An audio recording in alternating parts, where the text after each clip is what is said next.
malam ini kita akan mempelajari tentang tahapan untuk menentukan kompensasinya. Jadi sebelum kita membuat gaji, sebelum kita memberikan kompensasi, kemarin kan tujuan pemberian kompensasi itu salah satunya adalah apa, Bahrul?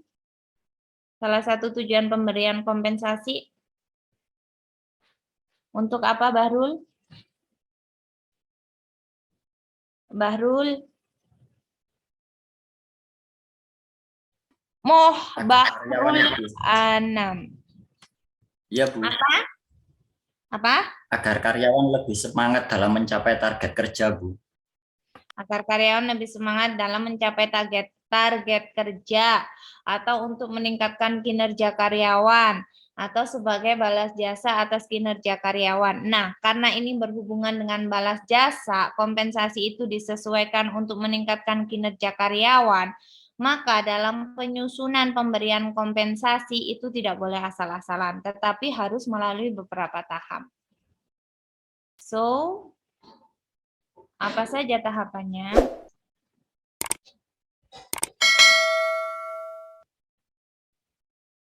Tahapan penyusunan kompensasi merupakan serangkaian langkah yang harus ditempuh ketika merancang kompensasi bagi tenaga kerja. Jadi langkah-langkah yang harus ditempuh dalam penentuan atau penyusunan gaji, penyusunan upah, penyusunan insentif, penyusunan tunjangan sebelum diberikan kepada karyawan. Itu harus melalui beberapa tahap ini.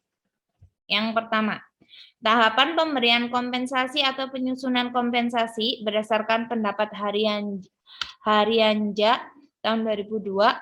Ada 4 langkah penting dalam penyusunan kompensasi, yaitu melalui analisis jabatan, evaluasi jabatan, survei gaji atau upah. Selanjutnya di tahapan yang terakhir yaitu baru penentuan besaran kompensasi. Evaluasi jabatan kita sudah mempelajari. Tetapi yang kita pelajari kemarin apa, Ndra? Evaluasi terhadap apanya?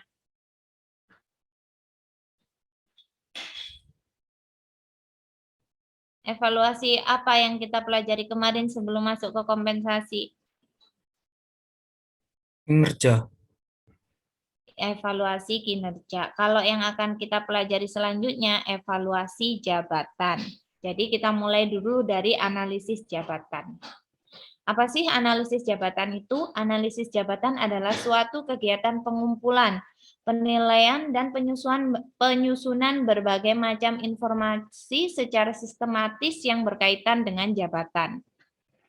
Analisis jabatan merupakan bagian dari kegiatan untuk mempelajari dan menyimpulkan keterangan-keterangan ataupun fakta-fakta yang berkaitan dengan jabatan secara sistematis dan teratur. Tujuan analisis jabatan. Nah, pada dasarnya tujuan dilakukan analisis jabatan adalah agar setiap pemangku jabatan tersebut dapat dengan mudah menjalankan tugasnya dan dengan jelas harus melakukan apa saja. Menurut Sora, tujuan dilakukannya analisis jabatan adalah untuk menciptakan sumber daya manusia yang berkualitas dalam menghadapi perkembangan ekonomi dan untuk menciptakan kenyamanan dalam bekerja, sehingga pekerjaan dapat terkendali. Kalau dilihat dari pengertian analisis jabatan dan tujuan analisis jabatan itu berarti ini sepaham dengan konsep apa? Jabatan. Lagi-lagi saya tanyakan. Berhubungan dengan konsep apa?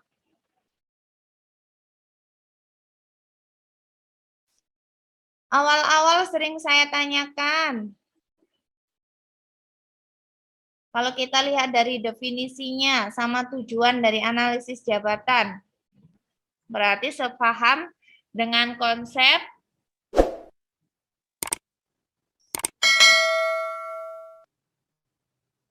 the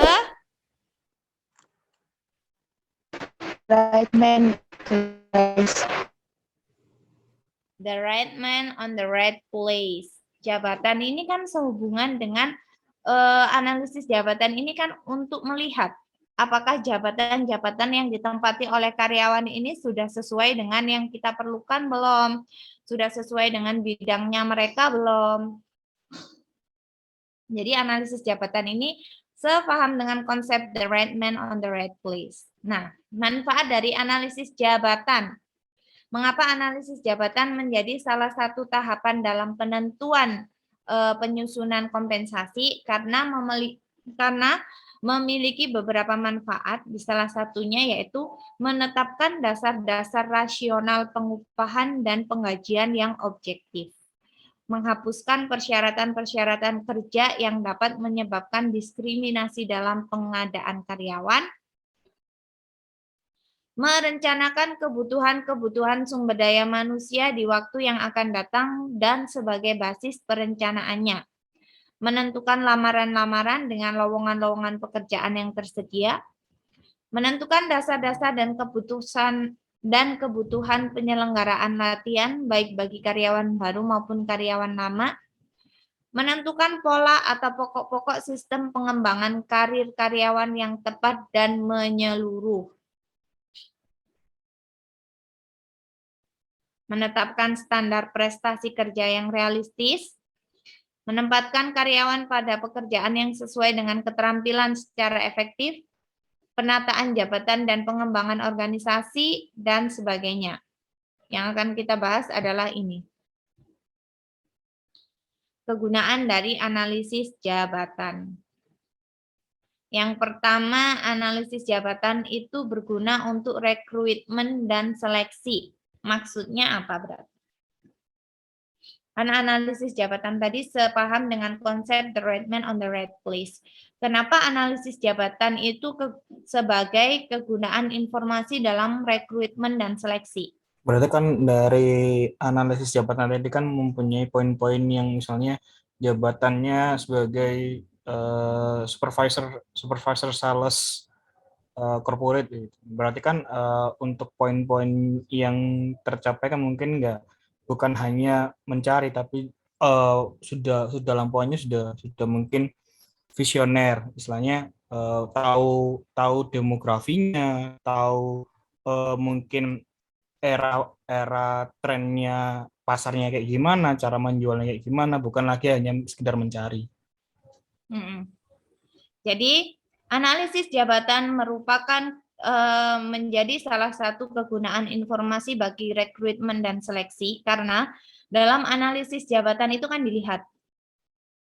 Kalau kita lihat pengertian analisis jabatan tadi kan pengumpulan fakta-fakta sehubungan dengan jabatan, sehubungan dengan pekerjaan. Nah, dari fakta-fakta yang diperoleh sehubungan dengan jabatan ini akan menjadi acuan untuk rekrutmen dan seleksi. Misal untuk jabatan supervisor seperti yang disebutkan Indra. Spesifikasi yang diperlukan apa sih? Kualifikasi yang diperlukan untuk rekrutmen apa sih? Gitu. Jadi nanti pada saat rekrutmen dan seleksi akan disesuaikan dengan tugas untuk jabatan supervisor itu apa, pengalaman yang dibutuhkan itu apa. Paham ya? Kenapa analisis jabatan berguna untuk rekrutmen dan seleksi? Poin yang kedua adalah untuk kompensasi. Kalau kompensasi kita sudah tahu lah ya. Semakin tinggi jabatan, maka kompensasi yang diperoleh akan semakin tinggi jabatan, maka kompensasi yang diperoleh oleh karyawan akan semakin tinggi. Semakin tinggi. Ya Allah, Bahrul Anam ya. Pulang kerja, terus kena air wudhu. Saya kayak ngedongeng, Bahrul ngantuk-ngantuk, itu ya. Jadi di sini tuh begini. Analisis jabatan. Apa gitu ya. Apa gitu.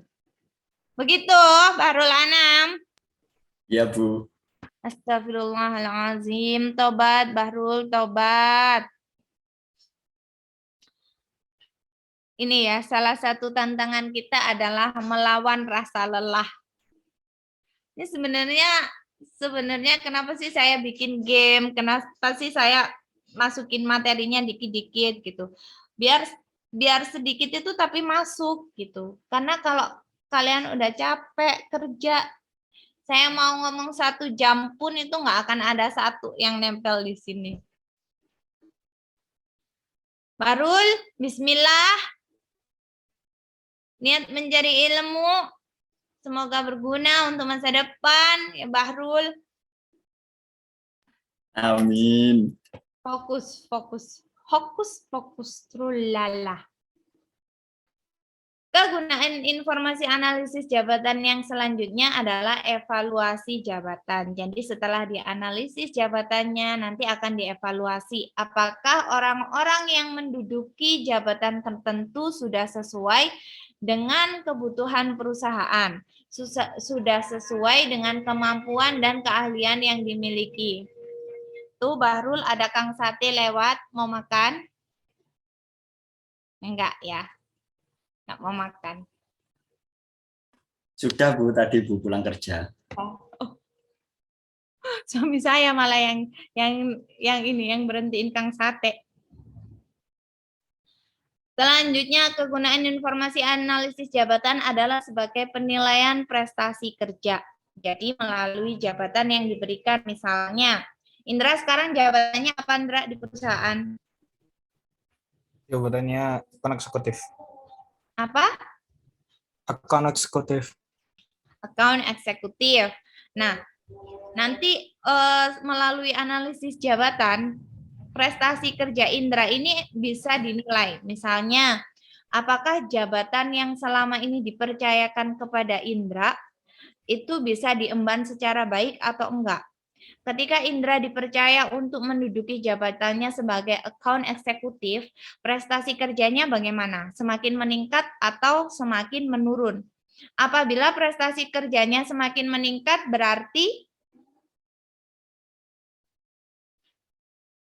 Kalau kan kalau di tempat saya kan ada KPI kan Bu ya. Kalau misalnya KPI yang terpenuhi ya mungkin nanti akan ada yang namanya bukan mungkin sih, memang akan ada yang namanya asesmen job 100%. Dari nilai-nilai asesmen ini nanti akan lanjut ke tahap berikutnya.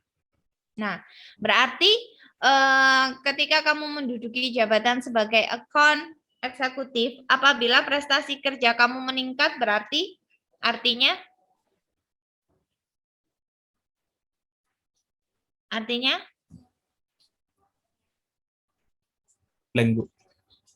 artinya jabatan tersebut sudah sesuai dengan keahlian kamu, karena masing-masing jabatan itu memiliki tanggung jawab pekerjaan masing-masing.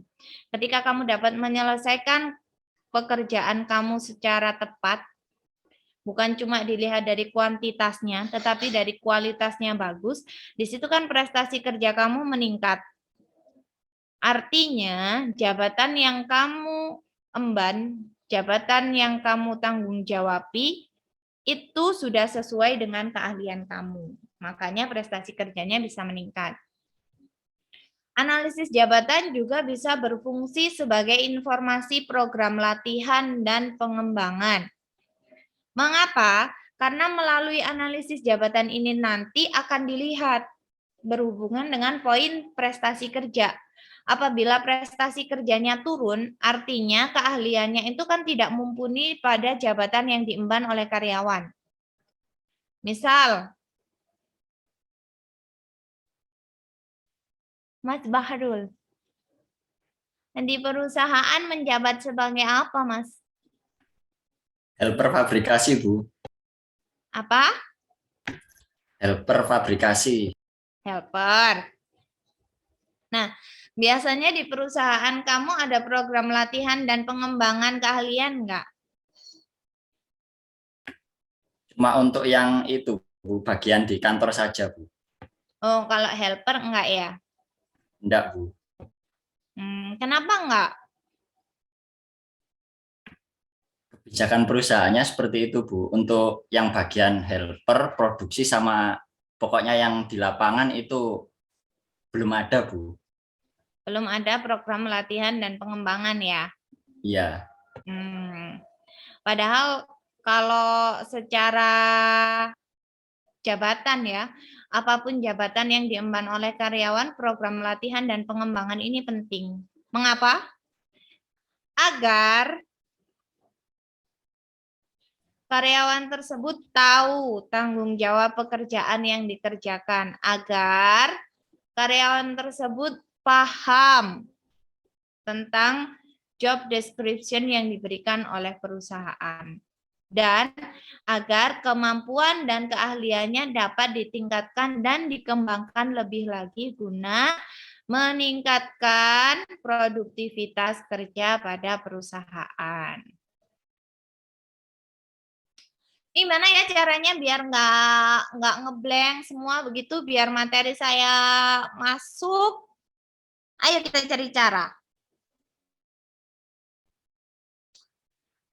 Kegunaan informasi analisis jabatan yang selanjutnya adalah untuk promosi dan mutasi.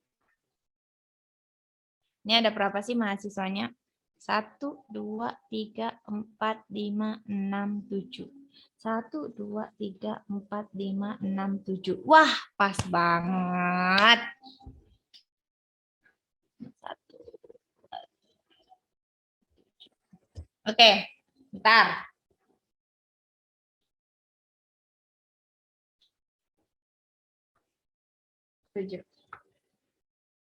Bahrul, kamu pilih nomor berapa? Disesuaikan, Bu. Kan nggak ada nomornya, Bu. Nah, makanya yang ngasih nomor saya. Nomor Jenengan yang 1. pilihkan, Bu. Nomor 1 sampai 7, kamu suka angka berapa? 11 Mas Anam. Jok ngawur, Ndra. 1 sampai 7 suka angka berapa dari 1 sampai 7? Bahrul. Cepat. Suruh ambil Jenengan yang 1 sampai pilihkan 7 aja loh, Bu. lama ya kamu, Bahrul. Berapa? Jenengan yang pilihkan, Bu. Bingung ya, Bu? Loh, nggak ada hubungannya sama ini. 1 sampai 7. 1 sampai 7 maksudnya gimana, Bu? Kalau ada angka 1 sampai 7, kamu mau pilih angka berapa? 1, Bu. Angka 1, oke.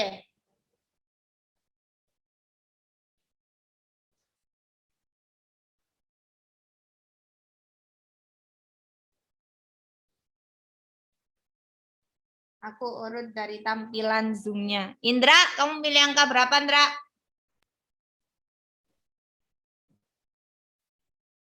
5.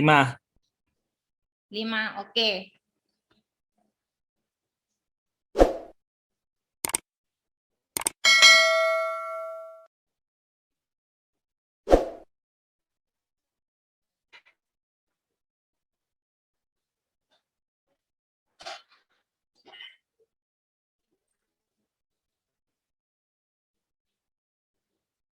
Destrina pilih angka berapa, Destrina? 4, Bu. Angka 4.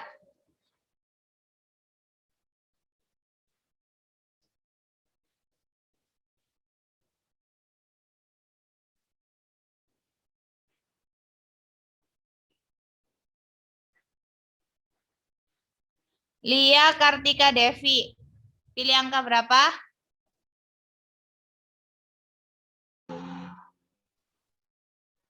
2. Angka 2.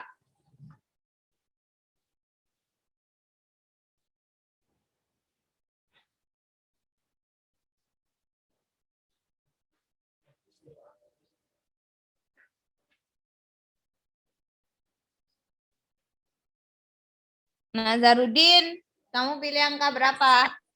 6, Bu. Oke.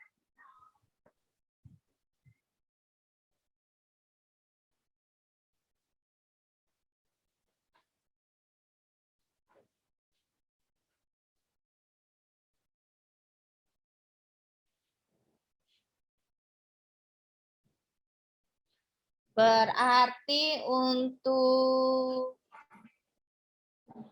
Lia Ika Prawati sama Yusuf Rohmat tinggal angka 3 sama 7.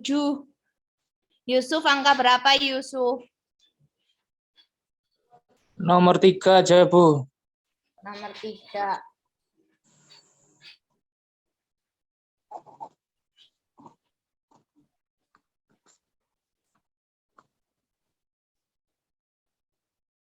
Berarti Lia Ika mau nggak mau angka 7 ya. Iya, Bu.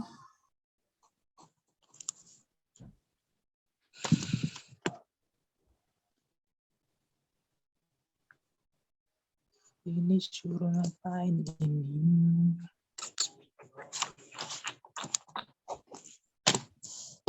Oke. Waktunya kurang berapa ya? Kurang 15 menit. Barulah 6. Tugas kamu adalah memberikan penjelasan. Kegunaan informasi analisis jabatan sebagai orientasi karyawan baru. Siap, Bu. Oke, jadi kalian nanti yang sudah ada jawabannya, langsung kirim jawaban di chat sini ya. Kalau jawabannya udah benar, udah boleh pulang duluan. Udah Yang bisa nomor 5 yang mana, Bu? langsung out. Apa? Yang nomor 5 yang mana? Loh, ini pertanyaannya terserah saya, Andra. Loh. Jadi tunggu, oke? Bahrul, kamu kegunaan informasi analisis jabatan sebagai orientasi karyawan baru. Contohnya apa? Jadi misalnya gini, kegunaan informasi analisis jabatan untuk orientasi karyawan baru. Analisis jabatan berguna dalam nanti penentuan orientasi karyawan baru karena Oke? Indra, penyederhanaan pekerjaan. Kegunaan informasi analisis jabatan sebagai penyederhanaan pekerjaan. Destrina, peramalan kebutuhan tenaga kerja. Bentar ya, di sini saya kasih tulisan.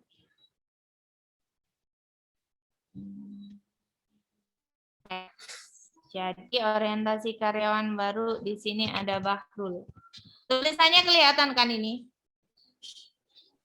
Kelihatan, Bu. Kelihatan, Bu. Penyederhanaan pekerjaan Indra. Terus peramalan kebutuhan tenaga kerja di sini Destrina.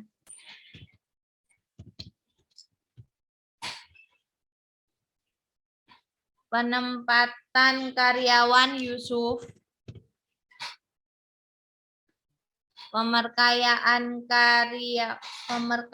karyawan Nazarudin.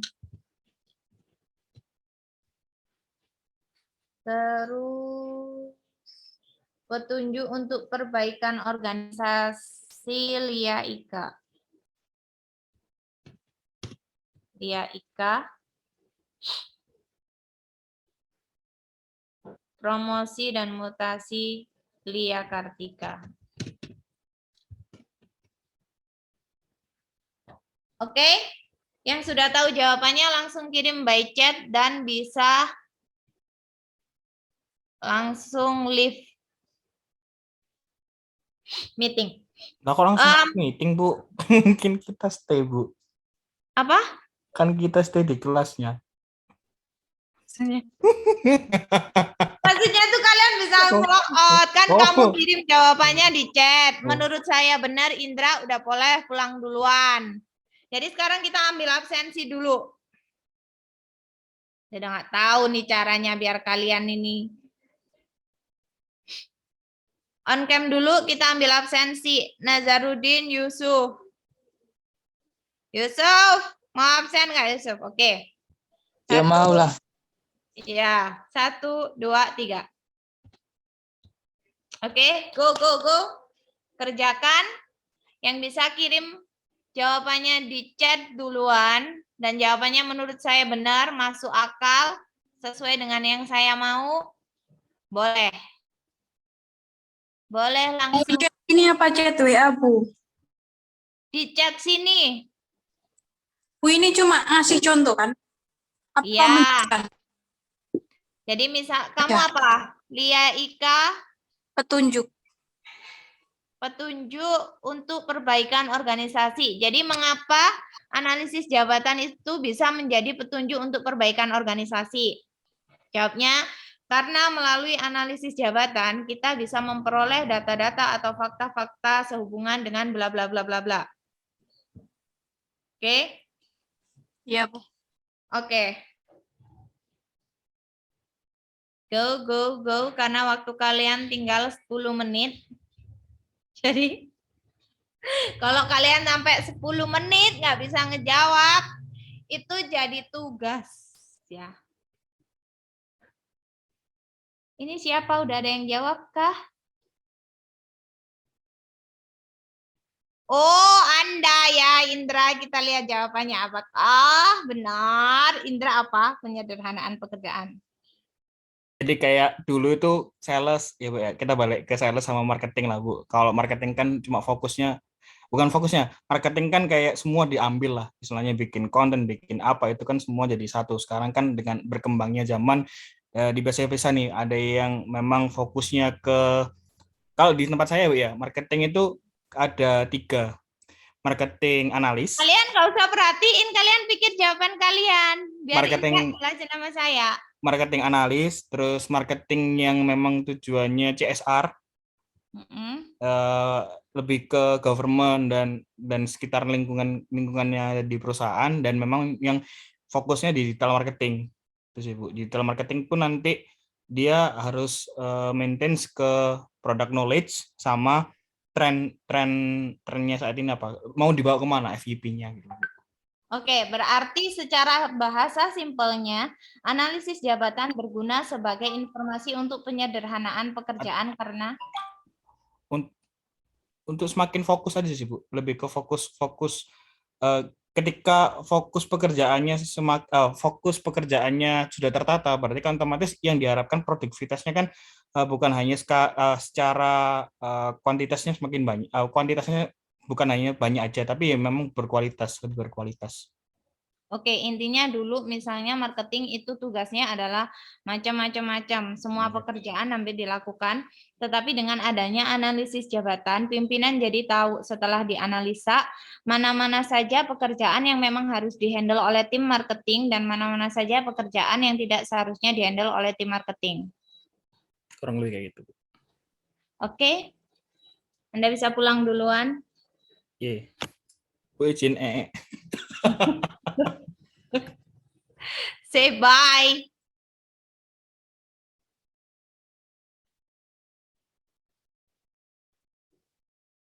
Ayo, siapa lagi? Indra udah bisa, Indra udah boleh.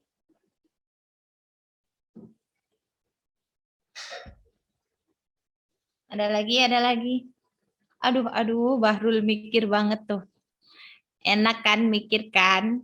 Iya dong, daripada dengerin saya ngomong.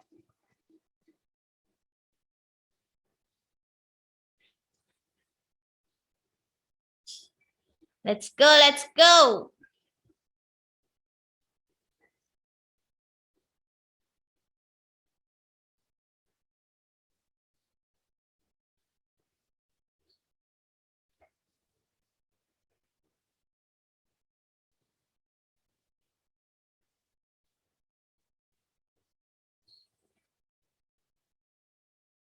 Yusuf Rahmat, Iya, Bu. mengapa analisis jabatan berguna sebagai informasi untuk penempatan karyawan? Karena dengan penempatan kerja yang tepat dengan kalian akan mempengaruhi terhadap apa? Efektivitas kerja dan efisiensi dalam bekerja. Oke, jadi analisis jabatan tadi ini bisa membantu manajer dalam menempatkan karyawan yang tepat sesuai dengan itu apa? Kalian dan efektivitas dan efisiensi dalam bekerja.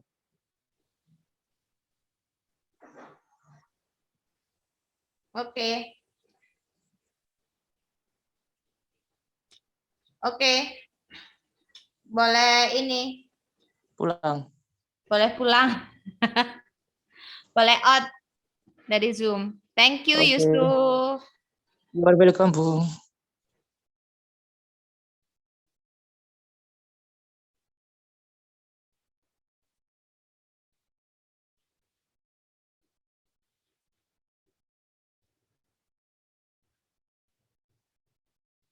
Oke, Bahrul gimana?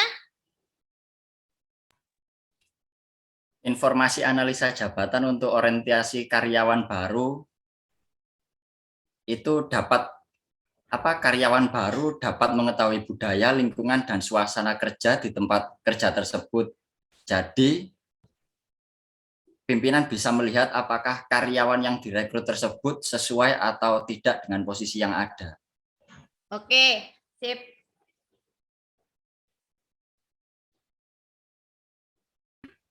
Off cam nggak apa-apa ya, Bu? Nggak apa-apa. Bukan off, kalian leave dari meeting juga nggak apa-apa. Ada kelas lagi, Bu, setelah ini, Bu.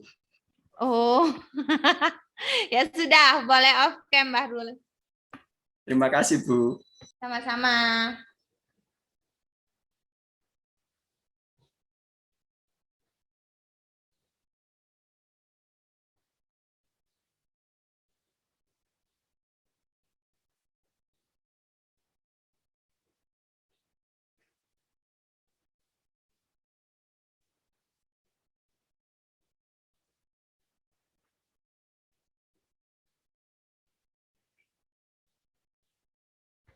Next, siapa lagi?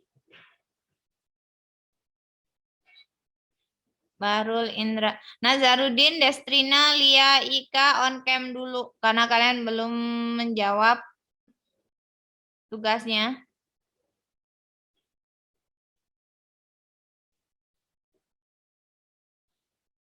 Destrina.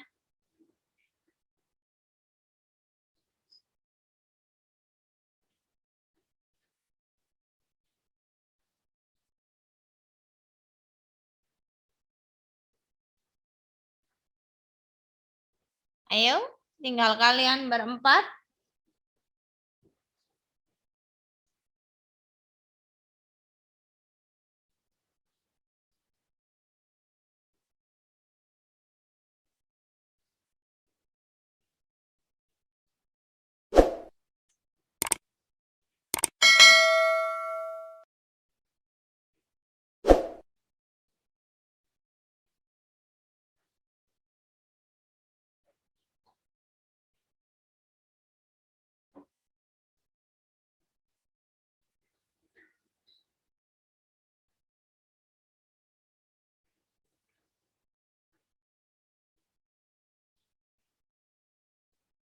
Saya tunggu sampai jam 7:10. Jadi kurang 10 menit lagi.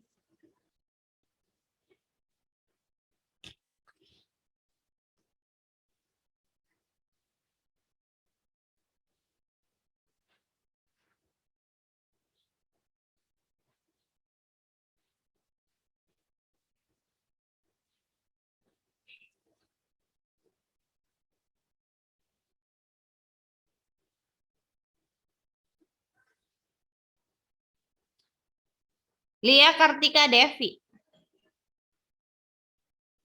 Gimana? Maksudnya ini? Penting karena meningkatkan kualitas tenaga kerja. Jadi kegunaan informasi analisis jabatan sebagai promosi dan mutasi, contohnya ini. Contohnya itu seperti kayak pemindahan seorang manajer gitu, Bu. Jadi dia ada di cabang Darmo, terus habis gitu dia dipindah ke cabang HR Muhammad dengan posisi yang sama, tapi menghadapi problem yang berbeda, kondisi yang berbeda dengan pelanggan yang berbeda juga, kultur yang berbeda juga. Jadi di sana juga dapat diketahui seorang manajer itu dapat beradaptasi, dapat lebih efisien atau tidak gitu dalam bekerja atau keterampilannya. Oke, itu kalau mutasi, kalau pakai Kalau program mutasi. Kalau promosi? Iya. Kalau promosi bisa dari ini, Bu. Kalau yang contohnya yang sudah saya tulis adalah dari staf biasa ke bagian supervisornya. Misalkan dalam posisi tertentu supervisornya ini atau pimpinan unit maksudnya itu lagi cuti atau misalkan cuti melahirkan. Jadi ada staf yang sementara untuk mengerjakan tugasnya dia. Dari situ pimpinan juga tahu selama ditinggal itu dia bisa mengerjakan apa enggak, kualitasnya baik atau enggak, ada keterampilan juga. efisiensi kerjanya gitu. Dia paham atau enggak gitu. Oke. Terima kasih. Lia Sama-sama, Kartika Bu. sudah bisa untuk live meeting. Lia Ika. Lia Ika dapat petunjuk untuk perbaikan organisasi. Artinya, Lia Kartika kamu sudah bisa off cam, kalau mau ada kegiatan lain boleh dilanjutkan. Sambil menunggu mata kuliah berikutnya. Lia Ika gimana? Petunjuk untuk perbaikan organisasi kan di dalam setiap organisasi itu kan ada suatu permasalahan, Bu. Nah, dengan petunjuk perbaikan itu agar organisasi itu bisa bekerja sama dengan tim dan bisa memberikan pengembangan pada perusahaan tersebut. Jadi analisis jabatan itu bisa membantu untuk Perbaikan itu, Bu, perusahaan. perbaikan perusahaan. Oke, thank you Lia Ika. Ya, Bu. Terima kasih. Tinggal Destrina sama Nazarudin. Yang di sini sudah kirim Destrina untuk membantu merencanakan persiapan dan kesiapan tenaga kerja sedini mungkin dalam menghadapi tantangan masa depan dan untuk memprediksi dan menetapkan. Destrina tadi adalah untuk Ramalan, Bu. ya peramalan kebutuhan tenaga kerja. Jadi analisis jabatan itu berguna sebagai informasi untuk peramalan kebutuhan tenaga kerja. Artinya Iya, Bu. Jadi kan dimaksudkan kan kebutuhan perusahaan kan masing-masing kan berbeda-beda. Jadi juga tergantung dari skill dari karyawannya gitu. Jadi kayak menyesuaikan gitu loh, menyesuaikan sama skill karyawannya.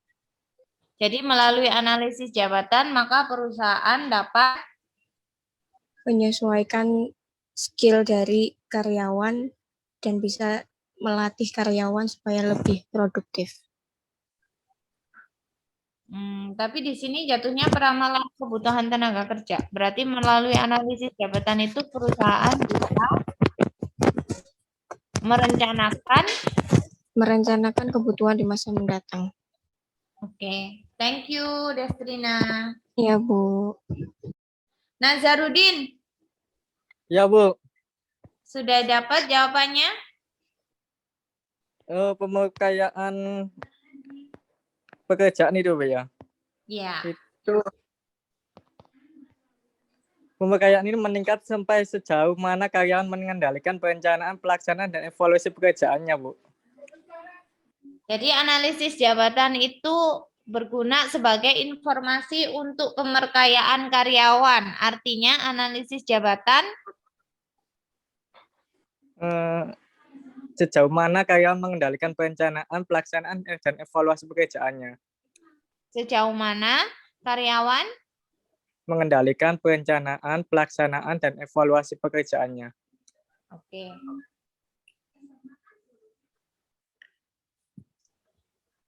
Oke, thank you Nazarudin. Oke, makasih, Bu.